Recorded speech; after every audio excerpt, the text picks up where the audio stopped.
এই প্রথম আমি এত বড় কোল বালিশ তোমাদের দেখাবো এই ভিডিওতে। তো তোমরা আবার সন্ধ্যের পর থেকে আমি কিছুটা সময় হাতে পেলে আমি কি কি কাজ করি তোমাদের সাথে সেটাই শেয়ার করব। ছোট ছোট মিনি ব্লগগুলো দেওয়ার চেষ্টা করব।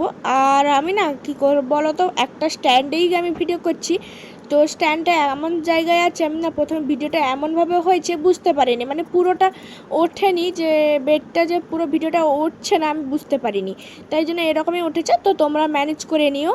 অনেক দিন হয়ে গেল বিছানার বেড কভারটা চেঞ্জ করা হয়নি, মানে দুটো রুমেই আমি চেঞ্জ করিনি, মানে 3-4 দিন হয়ে গেল। তো তাই জন্য আজকে আমি একটা বেড কভার কেচে রেখেছিলাম, যেহেতু গুছিয়ে রেখেছি, তো ভাবলাম যে আজকে একটু সময় পেয়েছি বেড কভারগুলো চেঞ্জ করা যাক। তো আমি বাবার রুমে আগেই বেড কভার চেঞ্জ করে নিচ্ছি।